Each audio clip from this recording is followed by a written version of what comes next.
Crônicas de Paulo Henrique Shadow. Aquele dia que o jogador de futebol virou ator dramático. Se o Ouro Fino tem um grupo de pessoas gente boa, são com certeza os garis. Todos têm um alto astral, são divertidos e trabalham muito. Um desses garis é meu amigo e irmão Michael, o filho do famoso quebra-galho.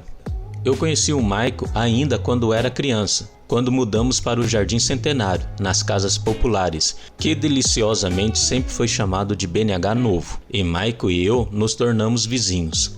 Crescemos juntos, e entre amizade, briga, brincadeiras e, claro, o futebol, fizemos uma amizade duradoura.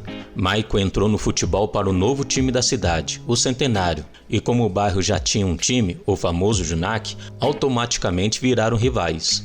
Tempo depois eu entrei no time, e lá se encontrava alguns que cresci no futebol de campinho de terra e jogadores consagrados no bairro, e até mesmo na cidade. Todos os jogos do Centenário ou ganhávamos de goleada ou perdíamos de goleada, nunca nos contentávamos com 0-0. Junac, Madureira, Águia Negra eram os times tops e fortes em Ouro Fino, e nós raramente ganhávamos deles. Pior para mim, desde que entrei no Centenário, nunca tinha ganhado do Junac. Jogamos contra umas 3 vezes e foram 1 empate e 2 derrotas.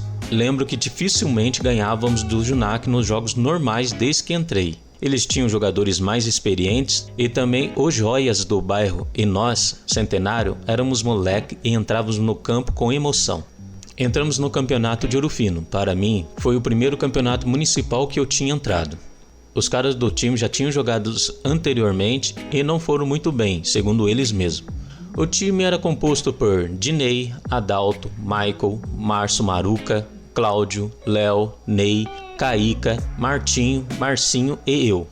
O Michael jogava na zaga e eu meio atacante. Tenta imaginar um time onde tinha Martinho, Marcinho e eu no ataque. Correria sem parar o jogo inteiro. Por isso que ou perdíamos de muito ou ganhávamos de muito, pois abandonávamos a defesa para só atacar e íamos com o time todo. Se um time tivesse experiência, ia só no contra-ataque contra a gente. No entanto, eles tinham que ser rápidos, porque para voltarmos para a defesa, era a mesma correria dos atacantes.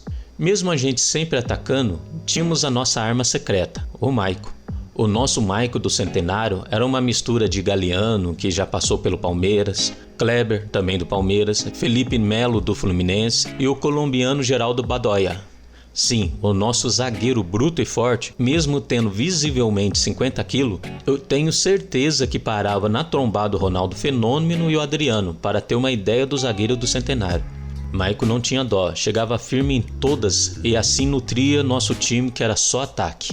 No BNH Novo, como éramos rivais do Junac, pois era o primo rico, o Junac, contra o primo pobre, o Centenário. O jogo também não era fácil e eu na sede de vencer eles. E como eu disse, entramos no campeonato, só que como azarões, e os outros times juravam que nem íamos passar da primeira fase. E para o espanto de todos, fomos passando entre trancos e barrancos. Aí na semifinal, pegamos o Sport de Crisólia e ganhamos de 1-0. Graças ao gol mais sem querer que eu fiz na minha vida. Fui cruzar e acertou o gol e, bem, não quero dizer que foi sorte. Eu quis mesmo, pergunte para minha mãe que ela confirma. Mesmo ela não ter assistido a esse jogo. Nesse jogo do meu gol milagroso, eu saí como herói. O time azarão estava na final. Contra quem? Sim, meus atenciosos ouvintes, o poderoso Junac. Para a final, muita coisa aconteceu antes. Eu também estava no campeonato de quadra, lá no BNH Novo, e arrumei uma briga e foram soco para um lado e para o outro. Não foi legal isso, mas aconteceu.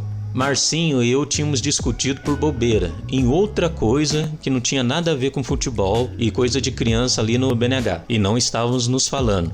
Quero lembrar que Marcinho, Martinho, Maico e eu éramos todos vizinhos. Um morava do lado da casa do outro. No dia do jogo, o Marcinho chegou 5 minutos para começar a partida, porque bebeu, arrumou uma confusãozinha e acabou dormindo na cadeia.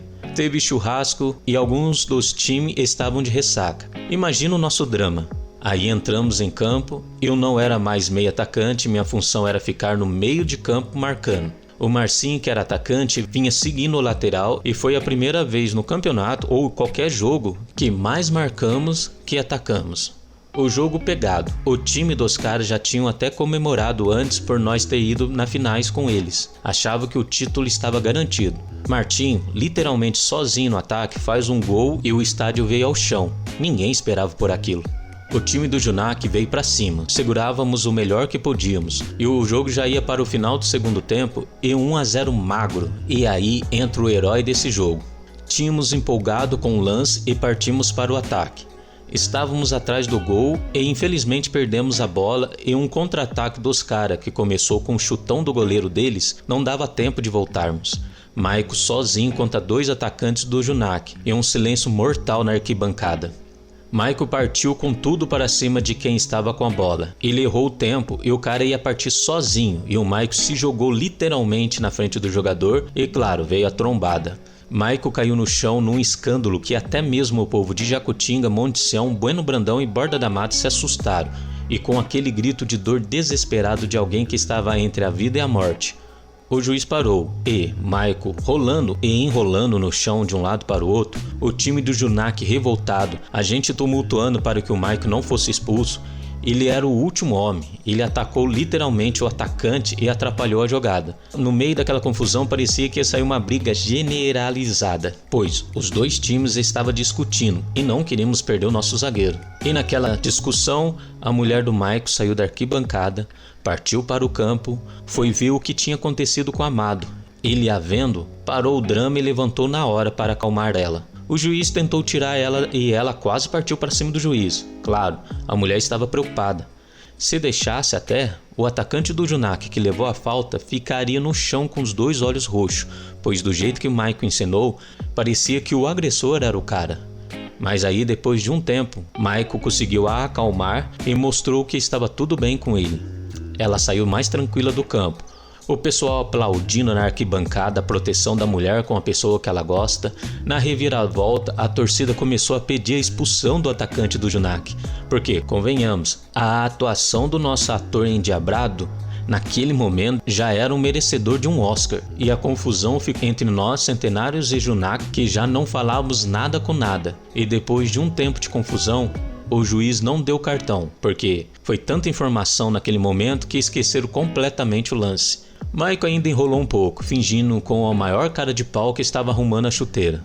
O jogo recomeçou com a bola ao chão para o Junak, nem falta foi dada, e o time do Junak atacando. Maico em certo momento conseguiu roubar a bola com seu jeitinho carinhoso de ser, enfia uma bola limpa para o Martinho e outro gol.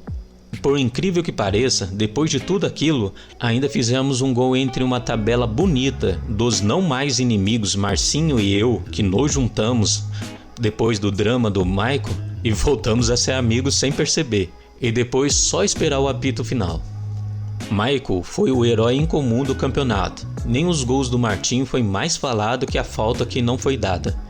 Comemoramos e eu esqueci de dizer que eu tinha pintado o cabelo de amarelo aquele dia, e foi quando na hora de entregarem as medalhas e o troféu, Maico e eu nos tornamos irmãos gêmeos, pois éramos os únicos loiros do time.